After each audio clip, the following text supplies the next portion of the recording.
Ya ikhwani, alhamdulillah saya sekarang berada di Stick Azad. Betul Ustaz? Nah, STIK. STIK. Jadi nggak bisa bilang stick. Enggak, orang bilangnya STIK. STIK. Kalau stick kan yang buat dimakan itu ya stick. Iya, gitu. Gitu. Atau yang buat es krim stick. Nah, bersama The Legend of Arroya, begitu Ustaz? The Baiter tingkat Asia. Allahu Akbar. Perkenalan dulu Ustaz. Bismillah, wassalatu wassalamu ala rasulillah wa ala alihi wa sahbihi wa man wala, amma ba'du. Assalamualaikum warahmatullahi wabarakatuh. Waalaikumsalam. Teman-teman sekalian, sahabat Deswara ya.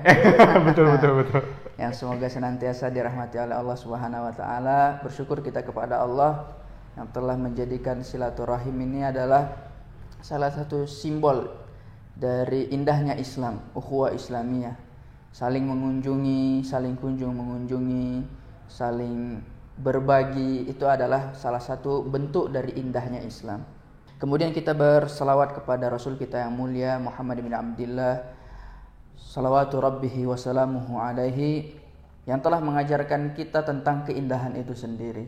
Sehingga apapun dari kebaikan-kebaikan yang kita dapatkan, tentu Rasulullah sallallahu alaihi wasallam telah berjasa atas itu, sehingga para ulama mengatakan seluruh kebaikan yang dilakukan umat Islam dari mulai diutusnya Rasulullah hingga akhir kiamat, Rasulullah mendapatkan bagian pahalanya. Andalla ala khairin kafa'ilihi, barang siapa yang mengajarkan kebaikan atau menunjukkan jalan kepada kebaikan, maka dia mendapatkan pahala seperti pahala orang yang mengerjakan kebaikan itu. Baik, nama saya Wildan Fatah Mubarak. Saya dulu sebelum di sini ya adalah mahasiswa Arroyah.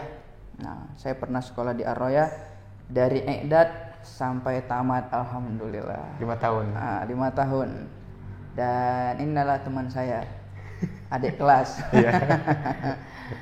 Jadi di angkatan 10 ya. Anak di angkatan 10 Anda dan 11. beliau angkatan 11. Sebelum itu mondok juga kan di Arroya, sebelum Arroya? Sebelum di Arroya anak pernah mondok di Riau ya, nama pondoknya Al Muslimun. Dan membereskan hafalan Al-Quran saat kelas? Jadi seperti ini, kita tuh karena ketika di pondok Al Muslimun itu nggak ada program intens gitu, nggak ada intensif untuk kita menghafal Al-Quran 30 juz. Jadi itu murni karena keinginan kita gitu.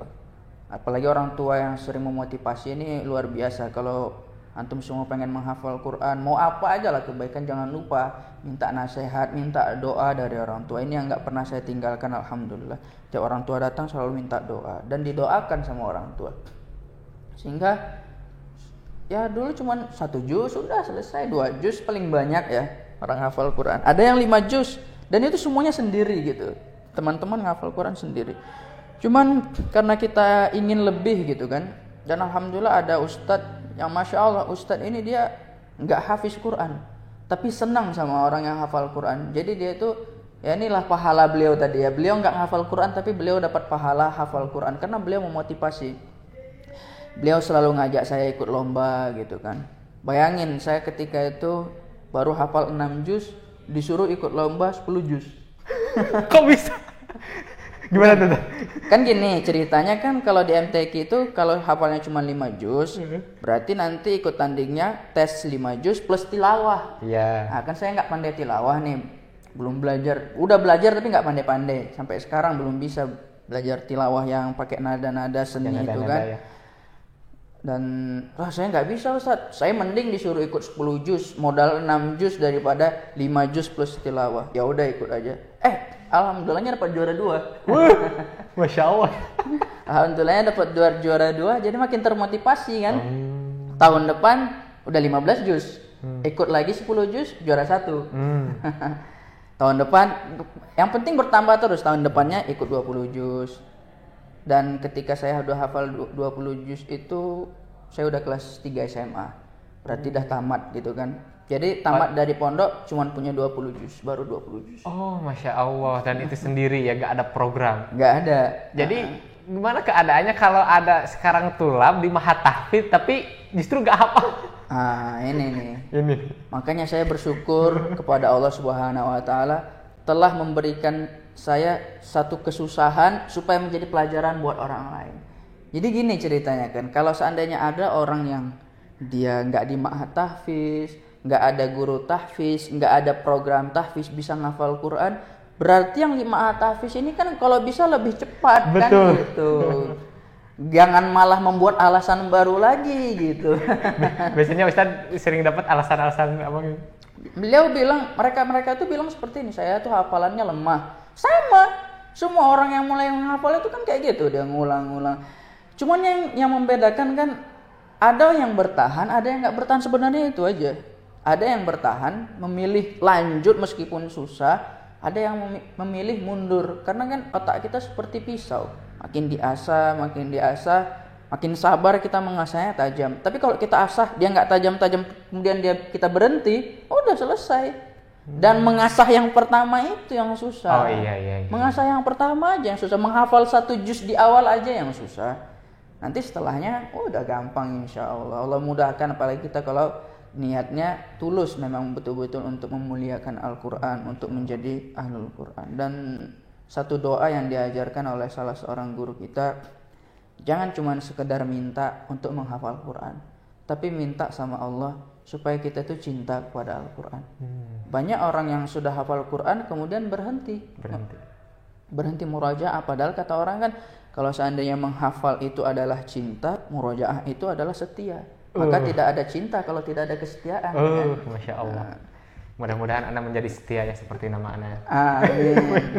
Oke, jadi 20 juz lulus, berarti langsung ke Ar-Royah? Langsung? Belum. Belum, kemana dulu? Kerja saya 2 tahun. Apa tuh? Ngajar. Oh, ngajar dulu. Jadi memang betul ya, ahlul Quran itu atau ulama lah secara umum gitu kan. Kata para ulama itu nggak ada yang wafat karena kelaparan, nggak ada. Allah tuh nggak mungkin menghinakan para ulama, orang-orang yang bersanding dengan agama, dengan Quran, dengan hadis, dengan fikih. Kemudian Allah hinakan dengan membuat dia miskin sehingga dia wafat dalam keadaan kelaparan, tuh nggak ada. Miskin ada mungkin, sederhana ada kayak Imam Ahmad, Imam Syafi'i dan lainnya. Tapi kalau sampai kelaparan yang membuat mereka mati, itu nggak ada ceritanya pernah ulama kayak gitu. Jadi kita jangan takut, ibu-ibu yang anaknya belajar di pondok pesantren, belajar agama, jangan takut, malah mulia, malah kita sokong. Saya baru tamat SMA lah gitu kan, langsung dipanggil sama salah satu yayasan zakat. Nah, itu salah satu yayasan besar juga itu karena dinaungi oleh ormas kan. Dia tawarin saya, mau nggak ngajar di sini, kan kita belum kuliah ya, belum ada titel. Tapi gaji saya udah 2 kali lipat gaji ayah saya. Udah. Masya Allah. Jadi dikasih rumah, terus uang saku tiap hari, terus gaji, kasih gaji. Terus kita makannya di cateringin lagi gitu kan. Dan kerjanya nggak berat. Kita cuma ngajar dari abis maghrib sampai isya. Cuman itu aja kerjanya. Yang penting kita tinggal, kita hidupkan rumah itu, kita buat kajian di sana. Itu gampang lah, itu memang kerjaan kita waktu di pondok gitu kan. Tapi ya seperti itu. Alhamdulillah gaji saya 2 kali lipat gaji ayah saya yang S1 gitu kan. Jadi nggak ada takut. Nah, di 2 tahun itulah, di tahun pertamanya kan saya kerja 2 tahun nih. Di tahun pertamanya udah saya selesaikan yang 10 juz sisanya. Baru di tahun berikutnya waktu itu saya kerja pindah ke tetap sama suasananya pondok pesantren, cuman dia milik pribadi pondok itu. Kita perintis pertama. Sampai suatu hari saya jumpa dengan teman waktu ikut musabaqah kan di hotel. Antum nggak mau lanjut kuliah? Emang mau kemana? Ke Ar-Royah. Apa tuh Ar-Royah? Bagus deh pokoknya. Buatlah YouTube. Ini makanya nih, yang buat YouTube Ar-Royah tuh banyak pahalanya ternyata. Masya Allah.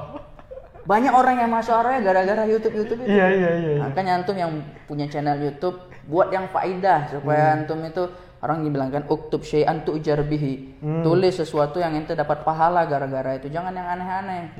Ini banyak ternyata orang masuk Ar-Royah tuh gara-gara lihat YouTube Ar-Royah yang itu hasil kreativitas anak-anak Ar-Royah, mahasiswa Ar-Royah gitu kan. Saya lihat bahasa Arabnya, wah keren banget ini gitu kan. Mau dong, coba-coba daftar. Masih coba-coba, ternyata lulus. Masya Allah. Keluar nama kita gitu kan. Kayaknya antum tuh nonton video yang angkatannya Syekh Boy ya itu? Ya, itu. anak Stagrib. Iya itu. Sama kan? Sama. Iya. Itu Masya Allah tuh, juhdun masykur mereka itu Masya Allah. Karena keren banget kan, bahasa Arabnya tuh menggebu-gebu gitu kan. Jadi ketika itu saya minta sama teman saya, tolong dong daftarin saya. Alhamdulillahnya dia ngajak saya ngajak adik kelas, namanya Husni, kenal Husni kan? Husni. Nah, Husni. Saya ngajak adik kelas, kemudian dia ngajak temannya. Semua kami lulus. Masya Allah. Bayangin pahala teman saya yang ngajak itu. Dia ngajak saya ngajak teman saya, dan dia ngajak lagi temannya dia yang ketika itu mereka udah kuliah itu. Iya. Mereka keluar dari kampusnya, kemudian kami ngumpul, alhamdulillah ya, empatnya lulus. Senang kali, saya langsung sujud syukur ketika itu. Masya Allah. Padahal kita waktu tes itu kan takut itu kan. Tes pakai bahasa Arab, kadang-kadang ustadznya pakai bahasa Arab gitu kan. Kita balas pula pakai bahasa Arab pondok ya.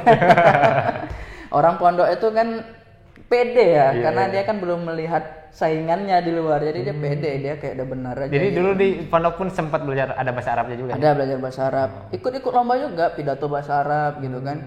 Cuman ya kita nggak tahu kaidah-kaidahnya itu nggak sedetil yang kita pelajari di Ar-Royah gitu.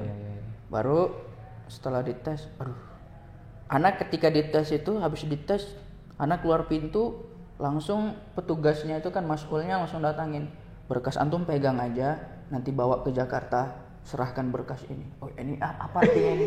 Kayaknya udah lulus ini gitu. Kayaknya udah lulus. Okay. Biasanya kan orang habis dites berkasnya dikumpulin. Iya, kalau anak enggak, berkasnya dipegang aja. Nanti kalau udah sampai di sana baru dikasihkan. Wah, apa-apaan ini? Mudah-mudahan kabar baik nih gitu kan. Iya. Dan alhamdulillah setelah itu kita senang sekali lah pokoknya berempat. Baru berangkat ke Ar-Royah, disitulah kita belajar sama-sama dan empat-empatnya lulus. Masya Allah, itu ya ternyata kita banyak mendapat pelajaran dari cerita sebelum Ar-Royah.